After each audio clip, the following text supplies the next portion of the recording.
Memang ada pertanyaan menarik. Apakah pernah meneliti soal ijazah gitu ya? Ya saya bilang, ya selama ini yang dituding ijazah palsu ya baru ini kan gitu. Kepulangan saya dari Sydney beberapa waktu yang lalu kan, itu juga disebut. Kepulangan itu menurut beberapa orang itu memicu status penersangkaan ke terhadap kami. Karena dianggap saya membawa bukti yang sangat telak ya waktu itu. Itu jelas tidak akan surut ya. Jadi artinya itu karena ini kebenaran harus tetap dikatakan. Saya pribadi ya, bagi saya persoalan ini agar segera cepat selesai. Ya, supaya apa? Ya supaya kita bisa terus ngusut anaknya. Kami nggak kaleng-kaleng. Kami nanti akan menghadirkan orang yang turut serta membuat undang-undang ITE itu juga dari sesi pemerintah. Siapa? Seorang profesor, ahli teknologi seperti Prof. Tono Saksono yang sudah bersedia. Kemudian ahli keterbukaan informasi publik, gitu. Nanti juga akan dihadirkan. Ahli pidana tadi sudah saya sebut lah. Ahli bahasa. Kalau yang dimaksud dengan bukti pamungkas yang Mas Roy siapkan, itu kira-kira apa? Banyak. Itu nanti di sidang.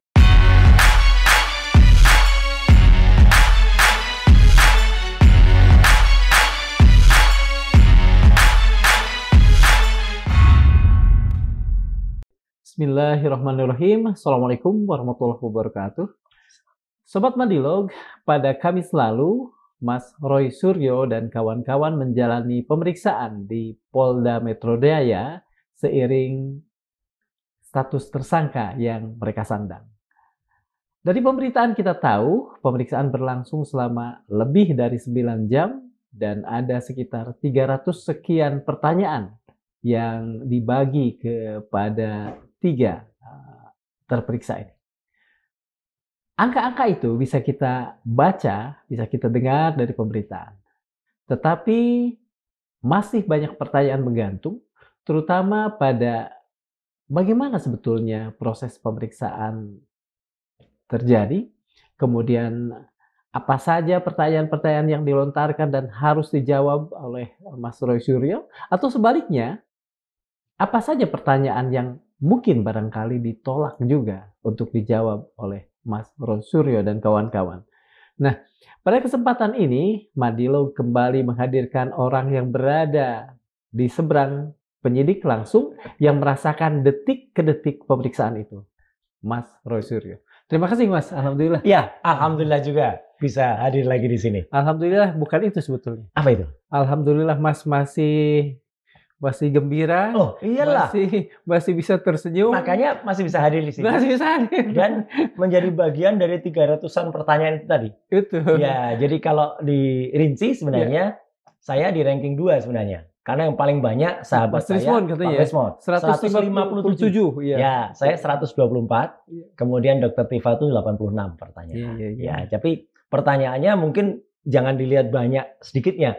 Karena mungkin saja pertanyaan Dr. Tifa itu 86 tapi ABCD itu kan nggak bisa kan. Ya, tapi jadi yang ABCD-nya tidak dihitung ya. Nah, itu. Tapi ya so far alhamdulillah sekali lagi pemirsa Madilog juga masih bisa lihat. Saya insya Allah tidak ada perubahan sedikit pun ya. Mas tetap senyum mulai dari masuk ya, tetap ngegas. Kemudian ketika keluar pun, ketika kemudian harus memberikan statement di depan teman-teman media, meskipun statement saya isinya hanya ucapan terima kasih kepada semua pihak, termasuk media, termasuk masyarakat, termasuk mak-mak. Hebatnya ya, saya terus terang terima kasih banget ya.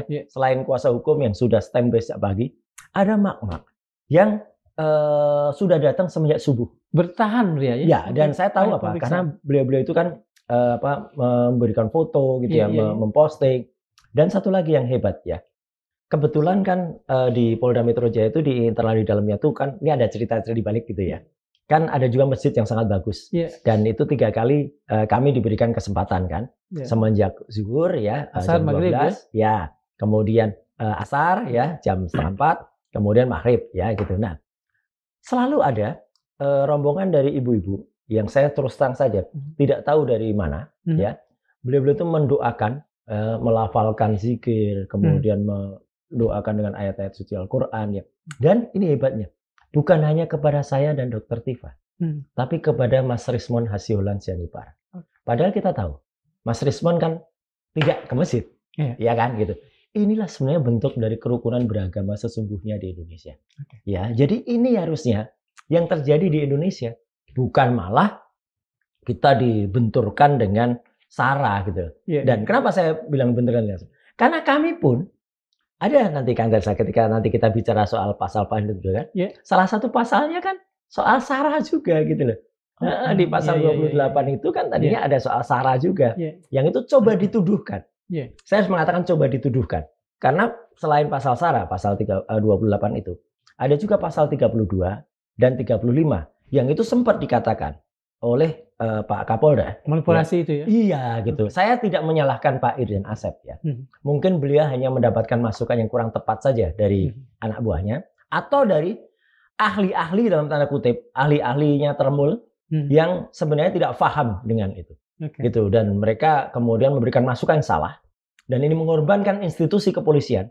Karena kalau kita lihat ya, pada mostly pada semua komentar yang ada di sosial media dan juga di masyarakat, bahkan media-media besar ya, itu menuliskan apa yang direkayasakan oleh RRT, apa yang direkayasakan oleh Roy, Rismond dan Tifa gitu. Nggak ada sama sekali. Karena kami itu hanya menganalisis, macam sudah banyak kita bicarakan di forum Adilog beberapa waktu yang lalu, ada gambar, kita analisis dengan ELA, error level analysis ya. Kalau itu kemudian muncul hasil, itu adalah hasil dari software, hasil dari program, bukan kemudian ada foto, kemudian kita masukkan ELA, gambarnya kita ganti, yang tadinya nggak pakai kacamata kita tambahin kacamata. Nah, kalau kemudian akhirnya pada saat diskusi itu ada juga yang dituduhkan tuh ketika Dr. Rismond dituduh melakukan cropping. Jadi mengcrop itu dianggap itu adalah merekayasa. Padahal Kang, kita sekarang bicara gini aja. Ada kamera juga yang meng-shoot kita. Ya, kamera itu kan dia kan mengambil batas atas, batas kiri, batas kanan itu kan nggak ada masalah kalau kemudian mau di zoom out sehingga kemudian atau zoom in juga. Atau di zoom in juga. Itu bukan merekayasa. Itu adalah selektif. Ya, jadi selektif objek yang kemudian dilakukan gitu loh. Dalam dunia fotografi, kebetulan saya kan dulu kan juga tukang potret ya. Saya awal itu saya selaku fotografer profesional dan kemudian bahkan dosen fotografi, bahkan sekretaris jurusan fotografi di Institut Seni Indonesia. Ini saya katakan juga kemarin dalam PAP karena saya sempat ditanya riwayat pendidikan, riwayat pekerjaan gitu ya. Nah, yang namanya mengcropping, bahkan enhancement sebuah image atau sebuah gambar di agak gelap kemudian dikasih brightness supaya terang, agak kurang fokus kemudian dikasih kontras supaya dia atau dilakukan magnifying, itu bukan merekayasa.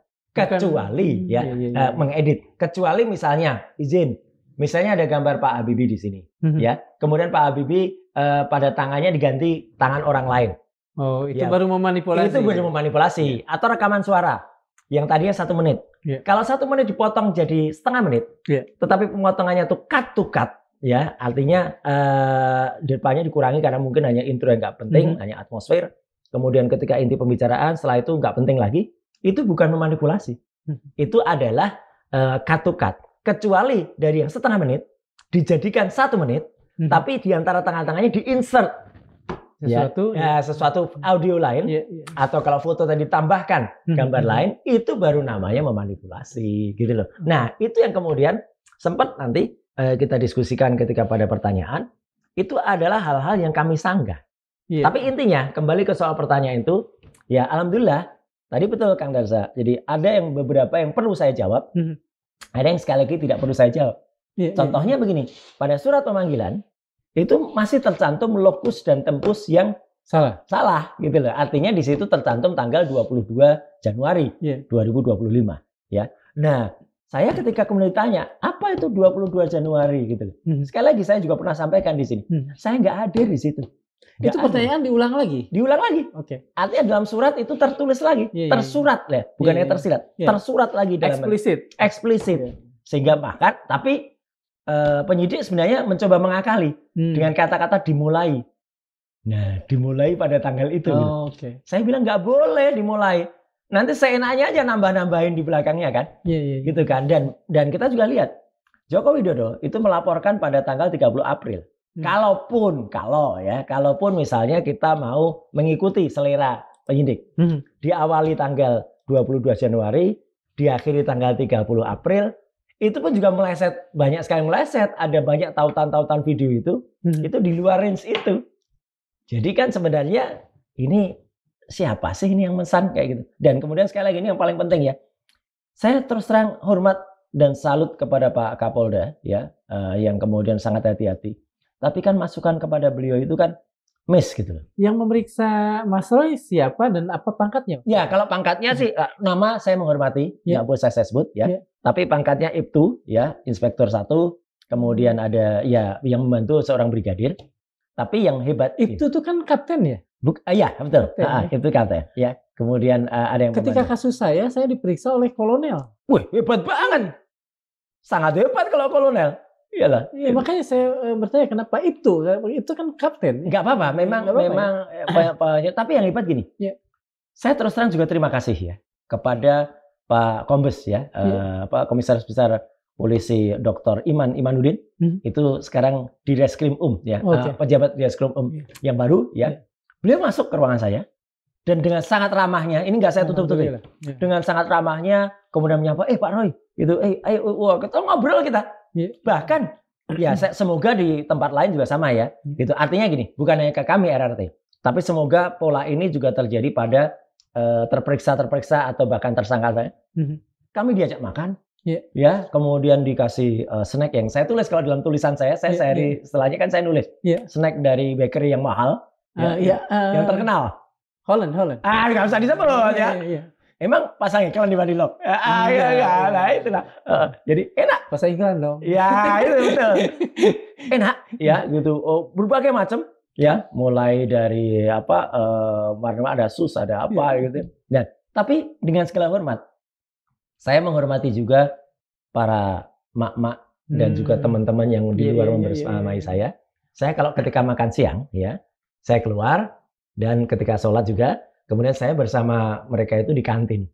Ya di kantin sama-sama lah ya. Sama-sama ya jadi makan minum es teh di situ, tawar di situ atau minum es jeruk di situ bersama dengan teman-teman itu dan itu yang luar biasa yang saya tadi bilang.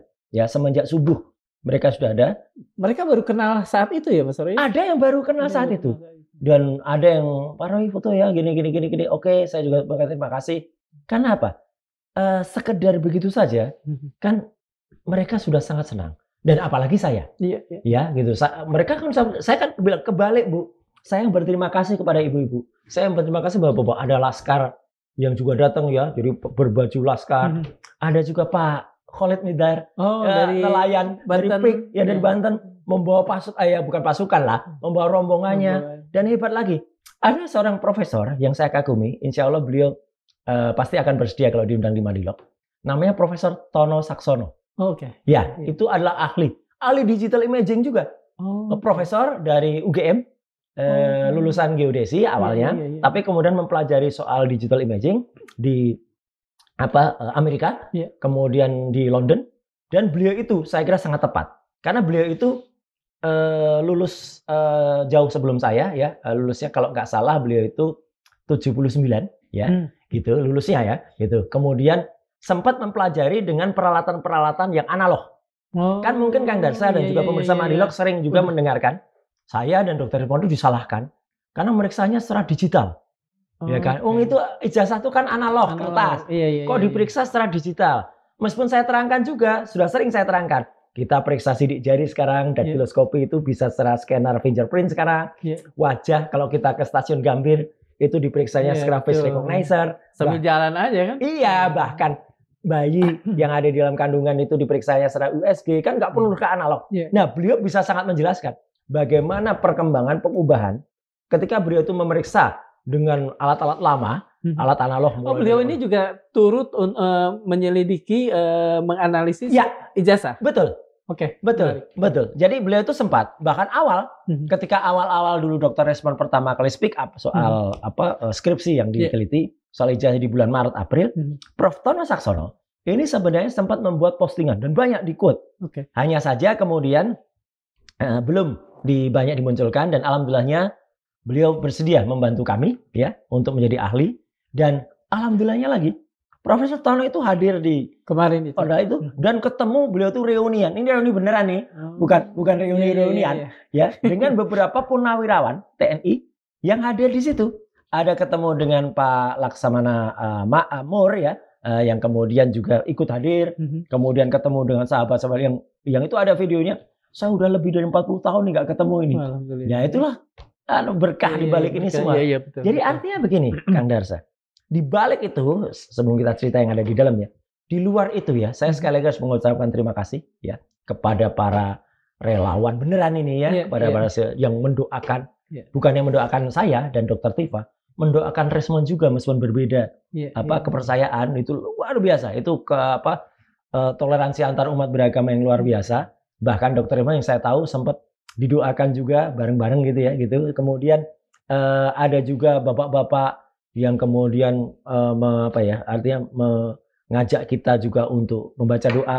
Ibu-ibu membawa makanan, ada yang bawa tahu, ada yang bawa manisan gitu. Hebat banget pokoknya. Nah, itu sehingga atas doa mereka ya, termasuk juga doa seluruh rakyat Indonesia dan juga atas ridho Allah Subhanahu wa taala, ya jam 6.30 ya gitu habis maghrib selesai. Sebenarnya saya terus terang aja nih Kang.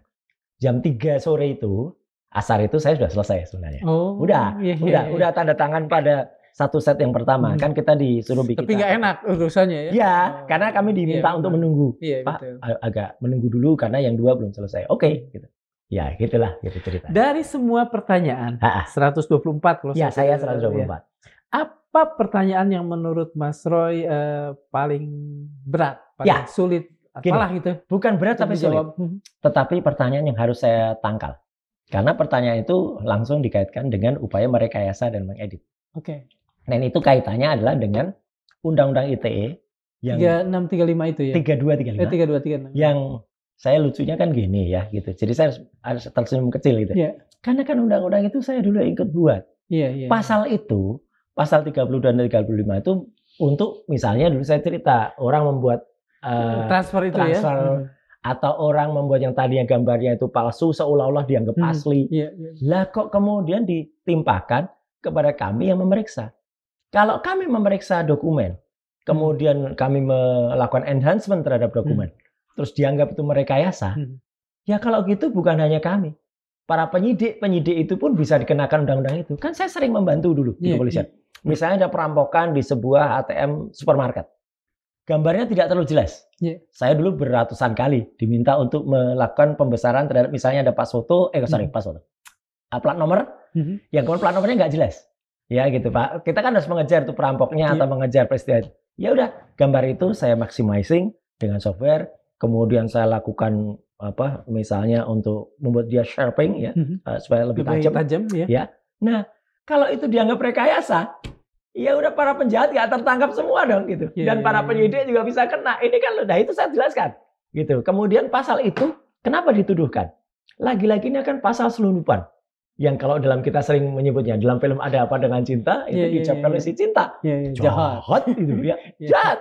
Karena itu tujuannya adalah karena itu tuntutannya di atas 5 tahun untuk menahan lah ya. Untuk menahan gitu loh. Jadi saya sekali lagi saya juga menghormati ya. Saya sangat hormat kepada Polda Metro Jaya di Bapak Irjen Asep yang kemudian membaca pasal itu dengan bagus banget ya, termasuk di Reskrim kemudian juga Pak Kombes Budi yang membuat statement pers sebelumnya yang mengatakan bahwa tidak ditahan karena kan itu kan ibaratnya kan fakultatif itu ya pilihan. Oh ya, soal tidak ditahan ini Irjen Asep kalau saya tidak salah dia kan pernah mengatakan untuk menyeimbangkan atau apalah ya untuk menyeimbangkan kondisi atau apa. Nah, apakah memang Mas Roy merasakan keseimbangan? Ya, artinya di dalam pemeriksaan artinya itu? Keseimbangan tuh begini ya. Jadi artinya gini, menyeimbangkan tuh niat beliau bagus ya, dan saya menghargai profesionalitas Polri. Kalau kemudian kembali diuji, moga-moga presisi itu, saya berharap ini tidak hanya terjadi pada kami, tapi juga terjadi pada terperiksa, terlapor dan juga tersangka yang lain. Ya, karena apa? Menyeimbangkan tuh, kan mereka tadinya para pelapor itu kan menghadirkan banyak yang katakannya ahli, ahli yang kurang ahli itu, ya gitu. Kalau menurut Prof. Tono Saksono itu nggak ahli. Masa ada ahli digital sekarang nggak bisa meriksa analog gitu loh? Bisa gitu loh. Mungkin Prof. Tono suatu saat bisa hadir di Madilog, akan bisa dieksplor sedemikian rupa. Iya, gitu. Artinya apa? Karena mereka menghasilkan banyak saksi, banyak juga ahli. Nah, kemarin kami juga diberi kesempatan untuk kemudian supaya imbang, menyerahkan beberapa nama. Iya, dan kami serahkan, ya gitu pada saat itu. Berapa nama? Mungkin mulai minggu depan akan berapa banyak itu ada beberapa lah gitu. Mungkin lebih dari 10. Karena ada ahli pidana yang harus dihadirkan. Kemudian ada ahli ITE. Dan kami nggak kaleng-kaleng, bukan hanya orang dosen yang nggak pernah. Kami nanti akan menghadirkan orang yang turut serta membuat undang-undang ITE itu juga dari sisi pemerintah. Siapa? Seorang profesor. Siapa? Ya nanti bisa ditebak lah gitu ya gitu. Ya yang dulu sangat membela pemerintah, dulu sangat membela Jokowi juga. Seorang guru besar di UNAI. Oh, tahu. Ya itulah. Saya sempat WA-an tadi pagi. Betul. Nah, itu beliau kan. Terus ahli teknologi seperti Prof. Tono Saksono yang sudah bersedia. Kemudian ahli keterbukaan informasi publik. Gitu. Nanti juga akan dihadirkan. Ahli pidana tadi sudah saya sebut lah. Ahli bahasa. Ya, itu nanti juga akan kita, karena apa? Yang disoalkan kalimat-kalimat saya, kalimat Dr. Resmond, kalimat Dr. Tifa kan. Jadi supaya tidak salah gitu. Persepsi dari para penyidik ini supaya tidak kemudian pikirannya dibuat kacau ya gitu dengan ahli-ahli abal-abal yang dihadirkan oleh mereka dan juga ahli yang disebut ahli ITE yang nggak ngerti soal analog itu. Mungkin ya mereka masih belum mengenal alat-alat. Saya kebetulan juga tidak hanya Prof. Tono ya. Saya tuh berangkat dari, kalau fotografinya, saya berangkat dari fotografi analog masih menggunakan klise. Saya berangkat dari komputer kelas-kelas awal. Ya, jadi masih menggunakan DOS ya, Disk Operating System. Meskipun saya tidak berangkat dari, kalau Prof. Tono itu awalnya mulai dari komputer yang masih punch card ya, masih pakai kartu plong. Gitu. Yang tipis. Ya betul. Disketnya juga waktu itu masih disket besar 8 inci. Saya sudah disketnya sudah yang 5/4 inci. Tapi ada juga kan setelah itu disket yang hanya 3,5 inci. Floppy. Ya floppy yang kecil. Tapi kan banyak juga yang berangkat dari komputer itu tiba-tiba sudah operating systemnya nggak kenal DOS lagi, dia udah kenal GUI. GUI itu Graphical User Interface ya, yang udah nggak kenal prompt, udah nggak kenal itu. Nah, meskipun kalau Prof. Tono bisa menjelaskan, komputer itu mulai dari ENIAC ya, Electronic Number Integrated Advanced Computer, ya yang itu tahun awal-awal tahun 40-50-an. Artinya gini, kita coba menyeimbangkan, dan saya sekali lagi berterima kasih kepada Polda Metro ya, dan ini tentu atas saran juga dari masyarakat, saran juga ada. Moga-moga yang seperti kita bicarakan pada pembicaraan sebelumnya, moga-moga ini dari yang barusan dibentuk ya, tim reformasi kepolisian. Ya, meskipun banyak di ini juga kan. Banyak dipertanyakan. Forum Tanah Air mengatakan ada mempersoalkan mengapa 3 jenderal mantan Kapolri juga masuk. Tetapi kan yang menarik apa? Beberapa tokoh, Prof. Jimli Asidik, Prof. Mahfud. Kemudian ada jenderal polisi juga, Susno Diaji. Ya, meskipun nggak masuk dalam tim itu. Kemudian ada Pak Ugreseno, mantan Wakapolri. Itu kan memberikan kode-kode keras dalam kasus ini. Yang menarik adalah Prof. Jimli dan Prof. Mahfud yang dua-duanya masuk tim reformasi kan.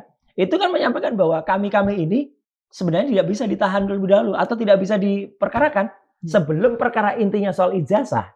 Itu clear. Kalau ijazahnya belum dibuktikan keasliannya, belum pernah dihadirkan dan pengadilannya bukan yang ini. Karena ini adalah pengadilan dengan tuduhan fitnah dan pencemaran nama baik. Harusnya adalah kasusnya adalah yang dipersoalkan di Mabes Polri yang soal pelaporan ijazah yang dengan pasal 262 yang Dumas itu harusnya clear dulu ijazahnya asli atau palsu ya, dan kemudian dan bukan soal mau ratusan barang bukti yang dikumpulkan atau ahli dengan ijazah milik mereka.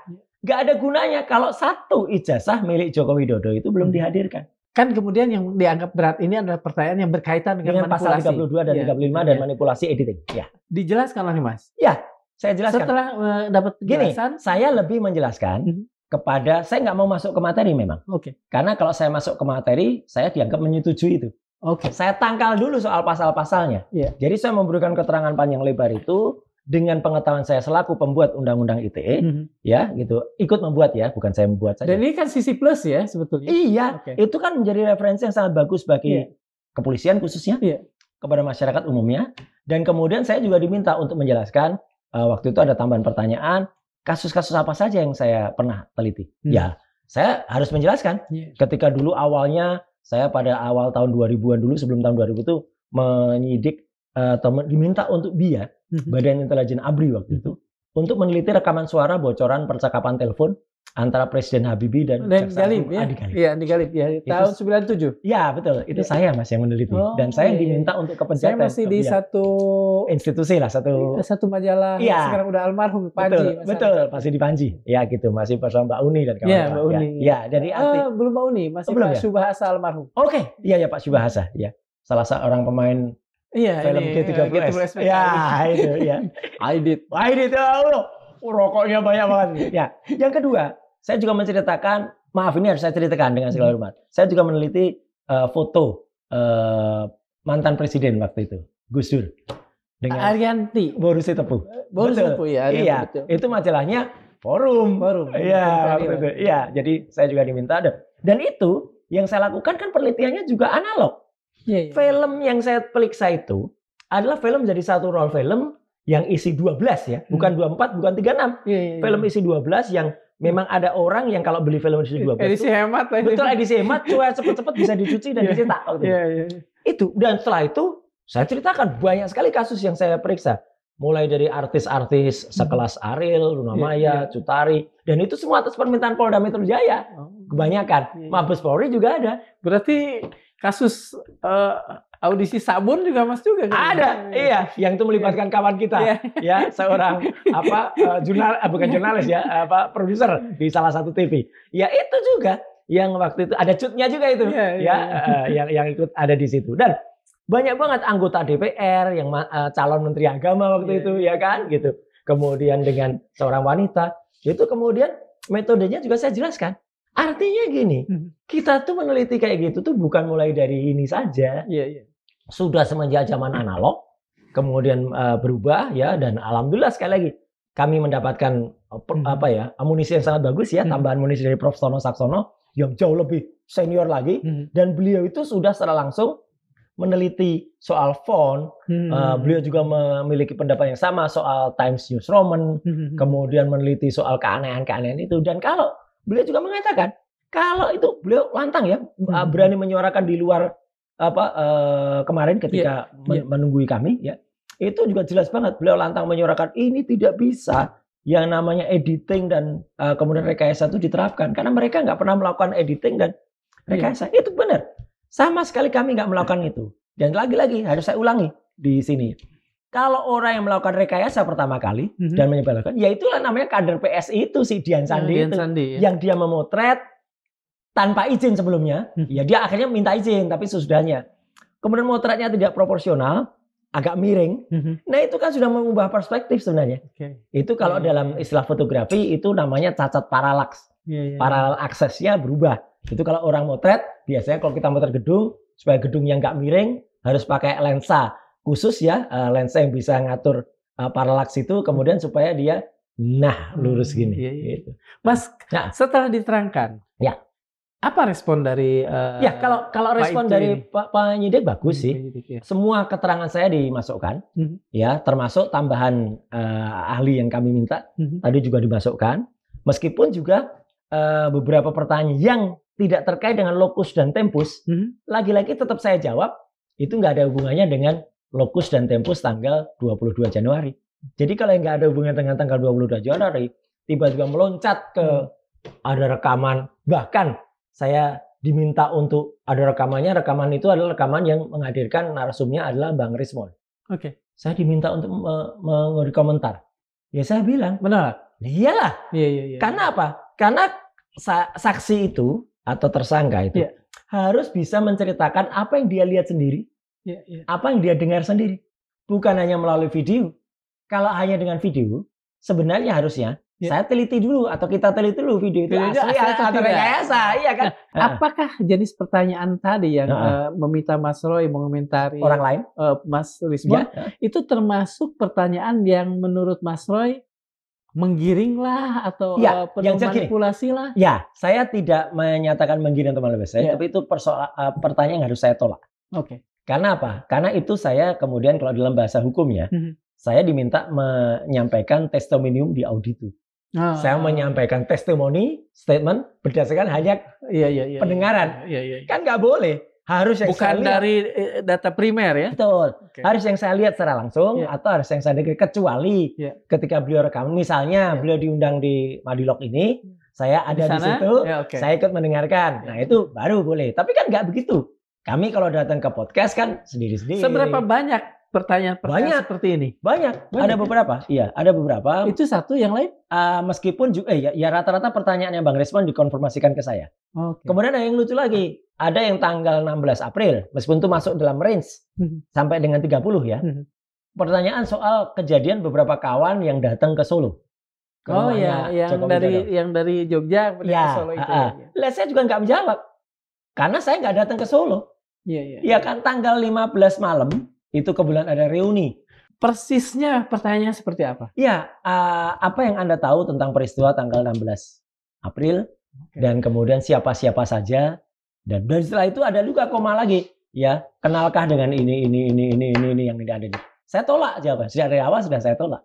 Karena saya tidak hadir di peristiwa itu, saya tidak datang di tempus itu, artinya di waktu itu, saya tidak ada di lokus itu, tidak ada di tempat itu, dan saya tidak boleh memberikan itu. Meskipun saya membaca peristiwa itu dari suatu peristiwa atau situs berita. Tapi kan saya nggak boleh hanya berdasarkan bacaan saya di situs berita, gitu loh. Saya harus ada di tempat itu. Kalau tadi pertanyaan, apakah Anda mengenal misalnya Mas Rijal Fadila, Mas Rismond, itu dijawab nggak? Ya, ada pertanyaan yang kalau saya tanya, itu ada hubungannya dengan tanggal 22 Januari nggak? Kalau nggak ada hubungannya, nggak saya jawab. Nggak ada. Dan saya tidak boleh dong memberikan keterangan yang mungkin bisa digunakan untuk menjerat sahabat-sahabat saya. Ada pertanyaan yang dikatakan juga misalnya, apakah Anda anggota dari TPUA? Ya, gitu, tim pembela ulama dan aktivis. Saya jawab tidak. Dan sampai dengan sekarang dan sejak awal pun saya bukan anggota TPUA. Saya memang diminta oleh TPUA, Bang Egy Sujana waktu itu dan kawan-kawan ya, untuk menjadi ahli dalam laporan TPUA ke Bareskrim Mabes Polri tanggal 9 Desember tahun 2024 tahun yang lalu ya. Dan laporan itu yang sekarang sudah dihentikan ya oleh kepolisian. Harusnya itu tetap jalan. Kata Prof. Mahfud dan juga kata Prof. Jimli, laporan itulah yang harusnya sebenarnya itu digunakan untuk membuktikan keaslian ijazahnya. Bukan dihentikan. Polisi. Ya. Dan itu bukan hanya pendapat dua profesor loh ya. Pendapat para jenderal kepolisian yang masih akal waras ya. Ya Pak Susno, Pak Ugroseno pun menyatakan begitu. Kalau tadi kan ada pertanyaan-pertanyaan yang katakan saja ini ya aneh-aneh. Sensitif. Kalau yang aneh dalam arti memang ganjil, ada nggak? Kalau nomornya banyak yang ganjil, 1 ganjil, 3 ganjil, 5 ganjil, enggak lah. Saya anggap pertanyaan itu biasa.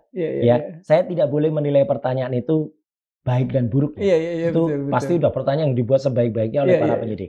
Tapi tugas saya adalah menjawab atau tidak menjawab pertanyaan itu. Memang ada beberapa yang tidak saya jawab, ya. Kalau itu misalnya tidak ada hubungan dengan tanggal 22 Januari atau pertanyaan yang tidak ada hubungannya dengan saya, ngapain juga harus saya jawab kan? Atau tadi yang ada intensi untuk menjerat teman-teman yang lain? Iya, saya nggak boleh kemudian digunakan. Kita harus cerdas. Kita nggak boleh dong kalau misalnya kita dipanggil, kemudian demi menyelamatkan kita sendiri, atau menyalah-nyalahkan orang lain. Itu yang sering juga, misalnya kadang ada orang supaya dia terbebas, dia kemudian nyalahin orang lain. Saya nggak mau melakukan itu. Oke Mas, setelah selesai nih 18.30, kemudian kan gabung dengan teman-teman. Sempatkah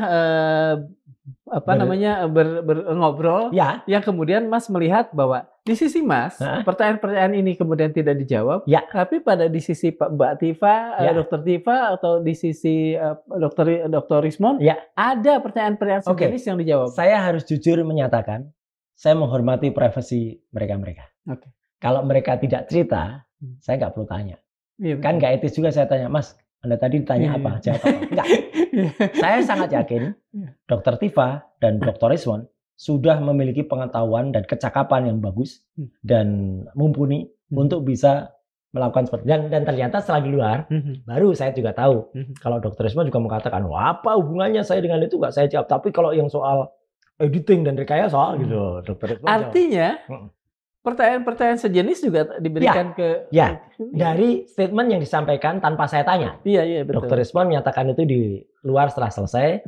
Dan juga Dr. Tifa juga menyatakan itu karena beliau kan juga di cross check tentang kalau saya dan Dr. Rismond kan ilmunya related.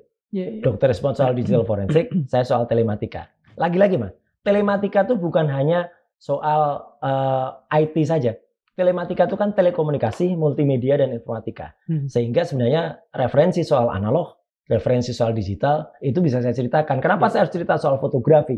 Kenapa saya harus cerita soal rekaman suara? Kenapa saya harus cerita soal dulu zaman-zaman kasus-kasus yang lama? Karena itu adalah rekam jejak.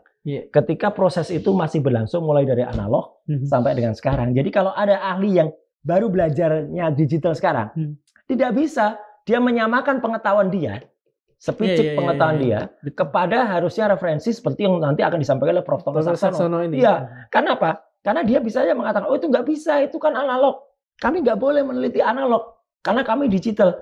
Ya kamu yang nggak belajar soal analog soalnya, Anda nggak ngerti soal analog gitu. Jadi nggak bisa dia menyalahkan orang lain yang mengerti soal analog, kemudian dengan pengetahuan dia yang tidak mengerti soal analog, itu loh. Itu yang terjadi pada kepolisian sayangnya.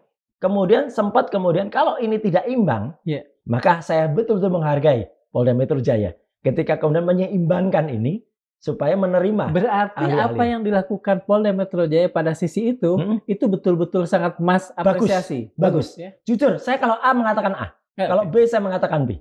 Ya, jadi ketika kehadiran Pak Pak Asep ketika Pak Iman Imanuddin, Dr. Iman Imanuddin, sarjana ilmu kepolisian, sarjana hukum, magister hukum. Hebat lah ya. Hebat lah, bagus lah, dan ramah banget. Ya, beliau itu ketika ngobrol dengan saya, kemudian di ruangan itu cukup, dan saya harapkan beliau juga melakukan hal yang sama ke teman-teman yang lain.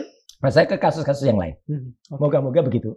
Karena kalau begitu, maka sifat presisi dari Polda itu akan terjam, dan juga keramah-tamahan dari para petugas. Ramah kok petugasnya. Jadi artinya ketika dia datang kemudian menyediakan minuman, meskipun ya saya memang terbiasa bawa minuman sendiri. Nggak usah dicurigai takut Mas minum, enggak. Ini karena kebiasaan aja. Karena kebetulan di situ tidak tersedia minuman yang saya suka. Kan saya suka teh tawar. Nggak perlu disebut mereknya apa gitu ya gitu. Nah itu nggak ada gitu.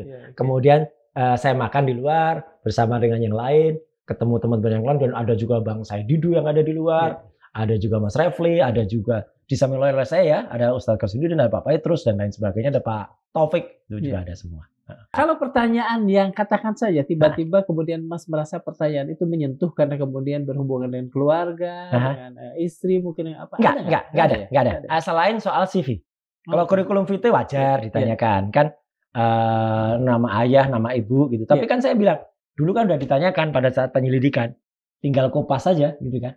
Kan saya Pak saat penyelidikan kan sudah ditanya juga tentang sekolah dulu di mana, dan saya jelaskan kan, sekolah semuanya waktu itu di Jogja, SD di mana, SMP 5, SMA 3 negeri, kemudian kuliah di komunikasi UGM, magister perilaku dan promosi kesehatan UGM, kemudian dokter saya di Universitas Negeri Jakarta, dan itu clear semua, ada semua gitu. Kemudian ada tambahan pertanyaan kemarin, sertifikasi atau pengalaman apa yang saya lakukan, saya sebut gitu kan. Ketika dulu saya ditunjuk menjadi anggota tim TKTI, TKTI itu tim koordinasi telematika Indonesia, waktu itu masih di bawah Wapres ya, Wapresnya Bu Mega. Itu. Ya, berarti awal-awal banget ya. Awal banget zaman 2000 awal. 2000 awal. Kemudian Menteri Komunikasi dan Informasi waktu itu belum jadi informatika, Pak Samsul Muarif. Ya, tanda tangan dari DPR. Ya, saya masih ada itu tanda tangan SK-nya gitu. Kemudian pengalaman saya menjadi ahli di TPPU, ahli di KIP sejak awal gitu ya. Kemudian ketika menjadi anggota DPR, itu referensi saya diminta untuk menyebutkan ya, itu tambahannya kemarin. Jadi saya sampaikan untuk apa? Menguatkan posisi sama alasan reasoning kenapa saya melakukan penelitian soal itu gitu. Dan memang ada pertanyaan menarik. Apakah pernah meneliti soal ijazah gitu ya? Ya saya bilang, ya selama ini yang dituding ijazah palsu ya baru ini kan gitu. Kecuali sekarang pada saat kita ngobrol ini ada kasus ijazah wakil gubernur yang lagi diperbincangkan. Itu ada permintaan juga? Belum. Nah, tapi sih saya kira bagus ya. Bagus untuk apa? Untuk memurnikan republik ini. Supaya tidak sembarang orang berbekal ijazah. Ini kapan kejadiannya gubernur ini? Barusan ini lagi berjalan. Kita lagi apakah ada indikasi bahwa sang gubernur ini terinspirasi? Iya, kalau terinspirasi nggak tahu. Tapi penyidikan kasusnya bagus. Terinspirasi kasus ijazah palsu ini. Tadi kan bagus. Jadi saya kira itu. Dan sebenarnya kalau soal ijazah palsu kan dulu juga pernah kejadian. Dulu sahabat saya almarhum Komar Ya, yang Komar, ya Demokrat. Demokrat dulu kan pernah juga Pelawak beliau. pelawak kan dulu, kemudian menjadi anggota Iya, DPR. betul. Kemudian kan lancar-lancar saja sebenarnya. Iya. Tapi ketika kemudian saya nggak yakin ya, apakah gelar doktornya atau malah profesornya ketika beliau itu mengajukan diri mengapply selaku seorang rektor waktu itu udah baru ketahuan. Gitu. Jadi artinya kasus ini bagus untuk pembelajaran Republik ini. Dan kasus ini bagus ketika kemudian untuk menjawab ya. Lagi-lagi saya ulangi. Para termul kan pada yang protes kan gitu. Bukannya protes ke saya. Protes juga kepada Dr. Bonatua Silalahi. Ya, yang juga kenapa Anda hanya meneliti ijazah Joko Widodo dan Gibran Raka Buming Raka gitu. Kenapa tidak yang lain indikasinya nggak ada untuk melakukan pemalsuan. Artinya presiden dan wakil presiden. Saya kan dulu sekali-kali sebut ya. Bung Karno, jelas teknik School ke Bandung, ya. Pak Harto, jelas itu sekolah rakyat, akui. Kemudian juga Pak Habibie, apalagi ini di ing-nya dapat di di paling Jerman, paling jelas beliau kan gitu. Kemudian Megawati pernah di Unpad, tetapi kan memang tidak selesai dan beliau ngakui sebelum Megawati ada Gus Dur. Ini di Kairo ini, pendidikannya Pak. SBY, apalagi jelas ketika menjadi presiden saja beliau menempuh doktor di IPB. Ya, Pak Prabowo jelas juga itu Akmil. Sekolahnya di luar negeri, tapi ketika sekolah di luar negeri masuk Akmil kan diperiksa juga semuanya. Nah, kalau kemudian yang dua ini ya gitu, ini kan memang harus dipertanyakan. Dan memang itu pertanyaan tidak ada di dalam BAP kemarin. Tapi kan pertanyaan termul banyak banget soal itu gitu loh kan. Biasanya kan begini, setelah selesai dan yang lama itu kan ketika misalnya kita bicara kan mereka mengetik kita tunggu kan dibacakan tuh. Ketika setelah selesai dibacakan sebelum menandatangani, apakah Mas Roy merasa bahwa ada, katakan sajalah mungkin sesuatu yang dikurangi, sesuatu yang kemudian Mas Roy merasa agak dirugikan? Alhamdulillahnya tidak berani dilakukan. Karena daripada salah dibacakan, kan kemudian di print dulu kan satu set. Nah, sebenarnya jam 3 sore itu saya sudah di print satu set. Sudah selesai 154 pertanyaan itu gitu loh. Jadi artinya saya baca lagi mulai dari depan pelan-pelan, kemudian sampai ke poin-poinnya, dan kemudian tiap halaman kan saya bubuhkan paraf. Iya, betul, paraf. Ya kan ada paraf kecil. Sama lah pengalaman kita. Iya, sama lah. Satu guru satu ilmu. Ganggu. Iya, kemudian bukan hanya kita kan. Halaman terakhir kita tanda tangani. Kemudian kan kuasa hukum kita waktu itu kan juga ikut membaca. Ya, alhamdulillahnya waktu itu lancar semua. Hanya saja kemudian setelah asar itu memang terus kami ngobrol. Ya, sembari nunggu ngeprint memang saya sempat dalam hati kecil ngeprintnya kok lama banget ya gitu. Tapi ya nggak apa-apa lah, nggak ada apa-apa. Ya sempat ada tambahan pertanyaan itu tadi soal pengalaman, saya anggap itu wajar lah gitu untuk itu. Dan kemudian setelah itu ya udah Pak pemeriksa datang lagi, Pak Roy kita samakan setelah semua selesai tanda tangan atas istilahnya arahan pimpinan, Pak Roy bisa diperbolehkan pulang. Bagus, terima kasih gitu ya. Kemudian nanti kalau ada hal, ada juga komanya, kalau ada hal yang kurang nanti kami kontak kembali, silahkan. Dengan senang hati saya gitu. Dan setelah itu kami keluar dan saya baru ketemu Dr. Resmond, ketemu juga Dr. Tifa, dan kemudian kita keluar bersama-sama. Hanya memang, nah ini yang saya harus jawab kepada publik.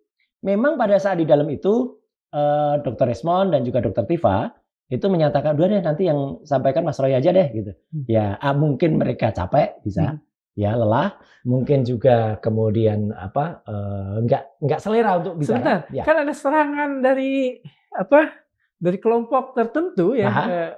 Mas Roy mengatakannya termul. Ya kelompok ini kan mengatakan cuma Mas Roy yang senyum, yang lain ada yang nangis gitu.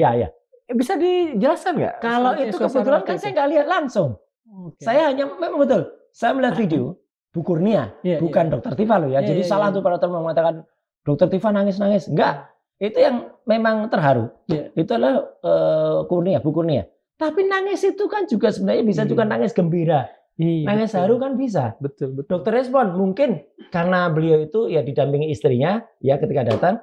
Mungkin mereka ingin segera melakukan quality time-nya, memanfaatkan quality time-nya berdua. Kan ya hak dia loh kalau kemudian tidak menyampaikan apa-apa. Dan memang kalau saya, Kang Darsa mohon maaf, saya kan penampilannya memang begini gitu loh. Artinya mulai dari masuk, mulai dari keluar, masuk juga tetap gaspol, ya, keluar juga tetap senyum, ya. Dan saya sebenarnya Waktu itu saya juga, udah saya nggak usah ngasih, tapi kan karena permintaan media dan itu bisa didengarkan. Mas Roy.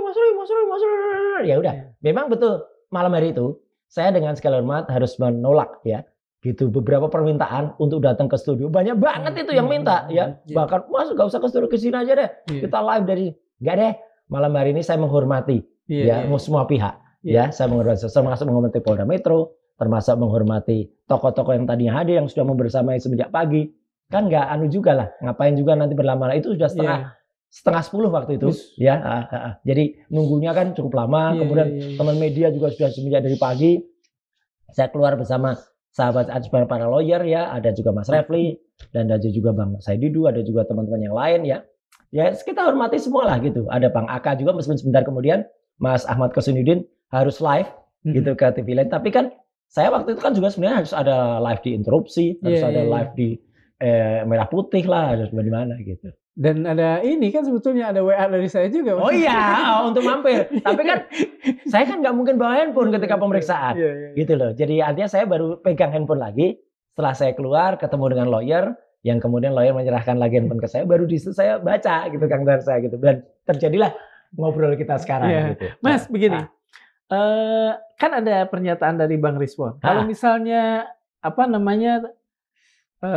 tuduhan mengedit ijazah, memanipulasi ijazah itu tidak terbukti, beliau akan menuntut balik 126 triliun rupiah, yang itu sama dengan anggaran Polri saat ini. Ya, itu saya dengar dan langsung karena beliau menyampaikannya di samping saya langsung, ya itulah hak pribadi dari seorang individu yang harus dihormati. Ya, dan itu saya kira sah-sah saja kalau itu mau dilakukan, kalau Bang Rizwan lakukan. Artinya apa? Artinya kan kita kan dituduh, termasuk juga oleh orang-orang yang memberikan masukan kepada kepolisian. Betul. Polisi mencoba netral, mencoba di tengah-tengah. Dia menerima pengaduan, dan kemudian dia juga menerima pengaduan dari sisi yang lain.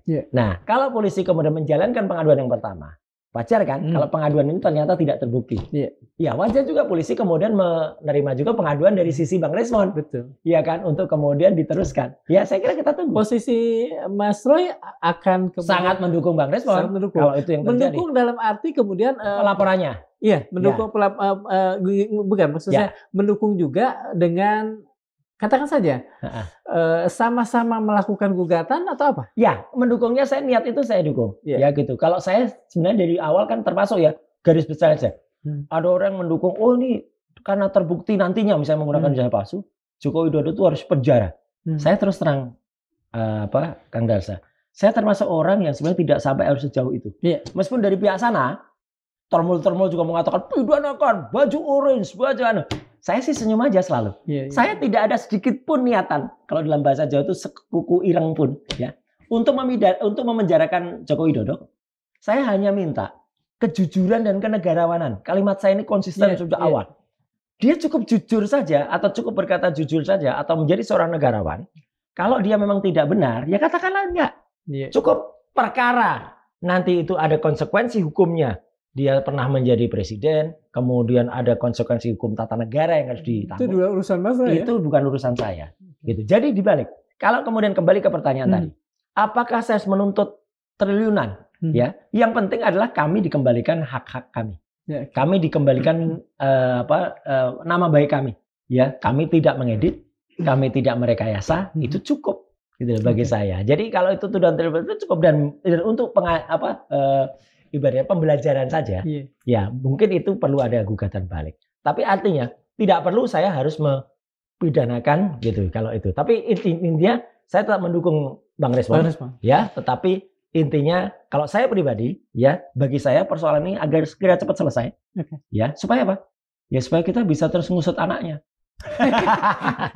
Ini berkaitan dengan betul. Segera cepat selesai itu maksudnya supaya itu ngusut anaknya itu ya. Iya, karena itu juga Mas fatal kan juga. Bilang soal bukti pamungkas yang kemudian oleh beberapa pihak dikaitkan dengan Gibran Black Pepper. Betul.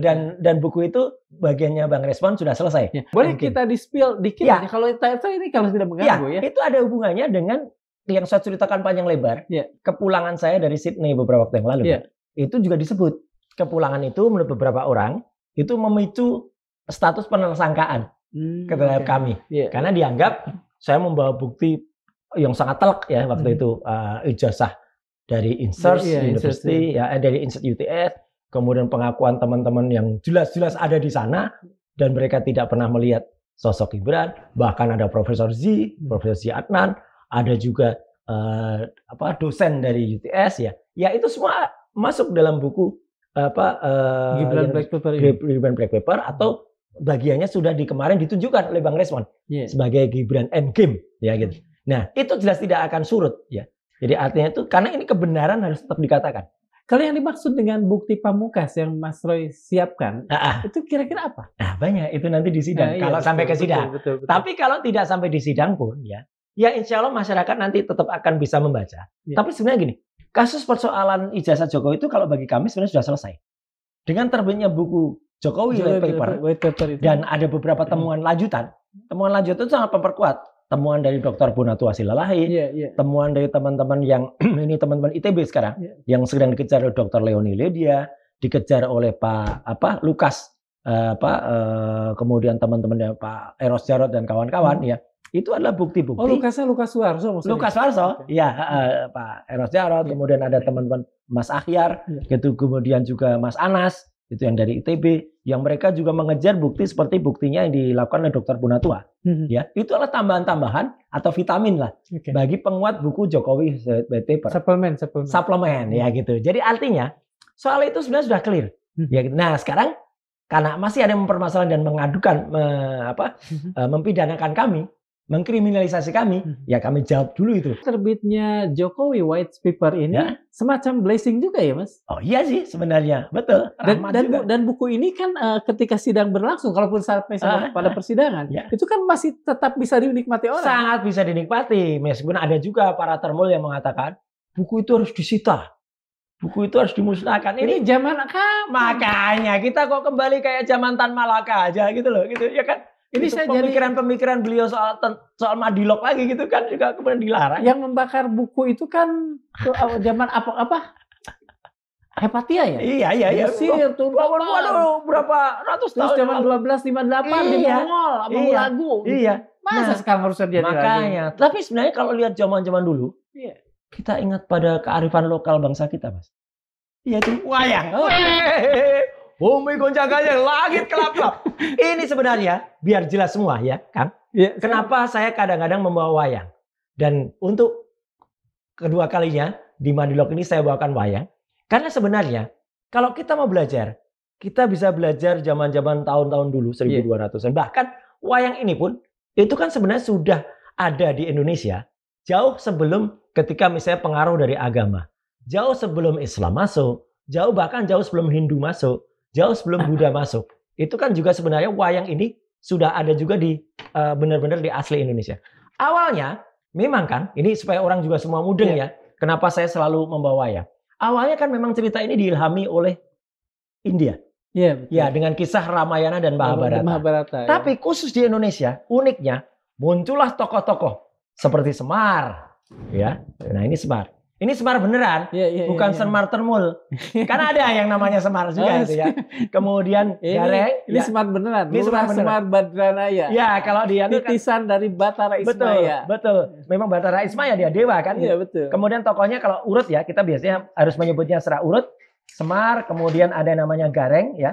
Gareng itu Nolo Gareng ya. Itu juga. Nah ini Nolo Gareng ya. Bentar ini ada Semar kecil yang ikut. Nah Nolo Gareng. Ya, itu Gareng ini menggambarkan sebuah rakyat juga ya. Ini Semar ini dewa, Gareng. Kemudian ada juga yang namanya Petruk. Nah, Petruk itu lebih menggambarkan dia rakyat jelata. Nah, ini bukan rakyat jelata yang sempat diomongkan oleh juru bicara istana gitu ya, tapi ini rakyat keseluruhan. Kemudian ada juga Bagong. Nah, ini yang paling muda ya gitu, ada Bagong. Bagongnya mana tadi? Ya gitu. Ya, ada Bagong lah pokoknya ya, gitu. Nah, di antara Semar, Gareng, Petruk, Bagong ini ya, kemudian ini ada 4 ya. Ini Bagong, sorry. Nah ini Bagong delik lagi apa? Ini kemudian menjadi penggambaran dari rakyat yang ada. Jadi kalau kita melihat wayang di Indonesia, itu kan sebenarnya ini menggambarkan sosok-sosok yang kemudian menceritakan tentang apa filosofi lama, gitu kan? Ini ada dalam serat apa namanya Wulangreh, ada Kolotido. juga ya Kolotido, kemudian Wedatama. ya Wedatama, betul. Terus tulis lagi ulang oleh Mangkunegoro, Iya. oleh Kalijogo dan lain sebagainya. Dan memang dalam cerita itu ada yang menarik di antara itu, dan ini yang sempat terjadi di Indonesia. Petruk ini kan kemudian kan sempat ketika dia secara ajaib ya, kalau dalam cerita wayangan itu secara kebetulan dia menemukannya namanya jimat Kalimosodo. Itu kalau dalam Islam Kalimat syahadat. Ya. Iya. Kemudian dia berubah karena dia menemukan jimat Kalimosodo, dia berubah menjadi raja. Wah, inilah Raja Petruk yang kemudian dia semena-mena. Namanya berubah menjadi Prabu Kantong Bolong. Kenapa kantong bolong? Karena di kantong kirinya ada 11.000 triliun. Di kantong kanannya ada 8.000 triliun. Bolong itu bocor kemana-mana, bahkan mungkin masuk ke pribadinya gitu ya. Dan dia juga disebut sebagai Prabu Wel Keduel Beh. Ya gitu, Wel Keduel Beh itu dia cuek bebeh terhadap rakyatnya. Ini bukan karangan saya loh ya. Iya. Ini sudah ditulis ratusan tahun yang lalu dengan kisah namanya Petruk jadi ratu, Petruk jadi raja. Dan hebatnya itu yang sempat terjadi di Indonesia. Jadi kenapa Petruk ini kemudian mewariskan kepada Petruk Cilek ini sekarang? Ini apa namanya like father like son, ya gitu. Jadi dia nggak jelas ijazahnya, ini nggak jelas sekolahnya, ya sama. Jadi ini adalah hal-hal yang kemudian mewariskan kepada kita, gitu. Ada diwariskan kepada kita. Dan sekarang yang terjadi adalah, muncullah 3 yang disebut sebagai RRT. Ini namanya Kanjeng Raden Multimedia Telematika, ya. Ini namanya Resmond Hasiolan Sianipar, ya. Yang kamu menggunakan software gratisan Ireksoft. Wah, dan ini Dokter Tifa. Saya akan periksa secara neuro psikiatris, ya gitu ya. Ini kami bertiga ini kan sebenarnya tujuannya adalah sebagai peneliti. Kita ini meneliti, ya, jadi ini RRT, ya gitu. Kita meneliti apa yang terjadi dengan keanehan-keanehan dan itu kewajiban kita. Iya. Tapi kemudian lucunya, wah, dikriminalisasi. Dan kemudian dengan adanya termol yang luar biasa. Wah, ini termolnya banyak banget ini. Wah, ini termol ini. Wah, ini termol yang luar biasa mengganggu nih. Yang ini nih ngetren nih. Ini lagi ngetren ya, ini kepala ngetren, ini sempat muncul di acara Rakyat Bersuara ini. Pakai wig ya gitu ini. Dan ini kemarin muncul lagi nih di depan Polda Metro Jaya. Apa ini? Ini yang sempat mengancam akan melakukan demo di depan Polda Metro dengan membuka baju. Wah, bukan buka baju kaos saya. Ini Dewi Doli Parton. Betul. Itu adalah dia namanya pakai D juga depannya. Ya gitu. Dan dia mengancam, ini bukannya termul namanya. Gerwanmul. Gerakan Wanita Termul. Wah, ini banyak nih. Tokoh-tokohnya nih sering muncul. Wah, memang sifatnya kayak gitu. Dan celakanya, mereka itu, celakanya ya atau sayangnya, itu kan didukung oleh kekuatan besar. Nah, yang kekuatan besar itu mereka, bukan kita gitu. Jadi ini oligarki jahat. Wah, banyak banget ini yang membiayai mereka. Tampak jelas pembiayanya. Karena beberapa diangkat jadi komisaris. Wah, ini banget. Dan tapi kita tetap percaya. Di luar itu ada banyak profesor. Kalau dalam pewayangan itu kan Bathara Guru. Resi Bathara Guru. Semacam Prof. Mahfud, Sang Hyang Manikmaya. Betul, ya.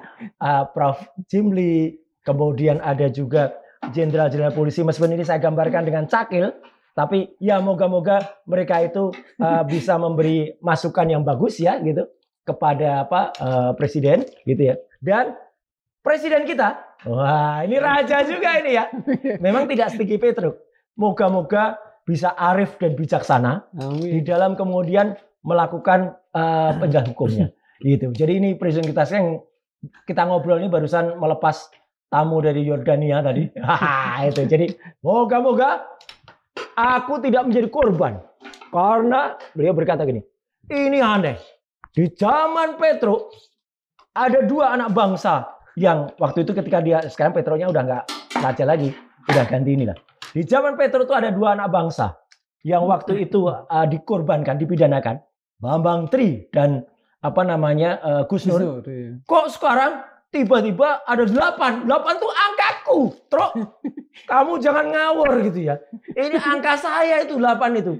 Asa saya mau dikotori tanganku dengan ada 8. 8 tuh angka keramat bagi saya ya. Jangan sampai. Nah, moga-moga itu nilai pentingnya Kang Darsa. Jadi artinya jangan sampai presiden kita yang berniat untuk memurnikan, mensucikan ini, kemudian malah dikotori dan dibuat yang namanya bumi kita Indonesia ini menjadi terbakar atau gonjang-ganjing. Bumi gonjang-ganjing, jangan sampai gonjang-ganjing. Kalau Pak Prabowo Subianto bisa tegas dan melihat ini dengan tancap kayon, selesai. Saya menyilahkan Mas Roy untuk memberikan kalimat-kalimat singkat. Mungkin satu orang satu kalimat. Boleh. Ya. Pertama buat Pak Jokowi. Ya. Kemudian yang kedua buat Kepolisian Republik Indonesia yang tengah mudah-mudahan bereformasi. Tengah diuji. Diuji. Kepresisiannya. Betul. Ya. Dan yang ketiga buat Presiden kita Pak Prabowo. Yang pertama buat Jokowi. Ya. Sudahlah. Saya dulu pernah menggunakan kaos namanya Tobatlah. Gitu. Jadi supaya ini sudah jelas makin banyak anak bangsa yang terkorbankan. Ya gara-gara kasus ini. Sekali lagi, saya tidak saya tidak berniat mempidanakan, memenjarakan seperti Anda. Gitu. Karena kan kalau itu kan jelas betul ya. Meskipun tidak melakukan itu, tapi kan anak buahnya itu kan jelas banget dan mereka lamis semua. Ya, lamis itu apa? Lamis itu bukan berkhianat, tapi tidak sesuai perkataan dan perbuatan.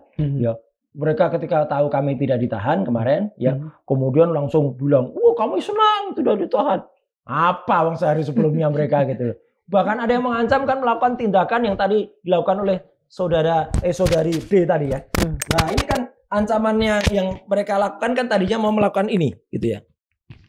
Tindakan ini saya nggak menghadiri ke mereka loh.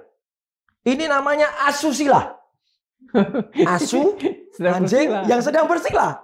Ya, ini asusila namanya. Itu sih termol gerwanmol tadi. Kalau buka baju dan kemudian hanya menggunakan penutup atas dan bawah itu kan sudah itu pornografi, bisa juga asusila.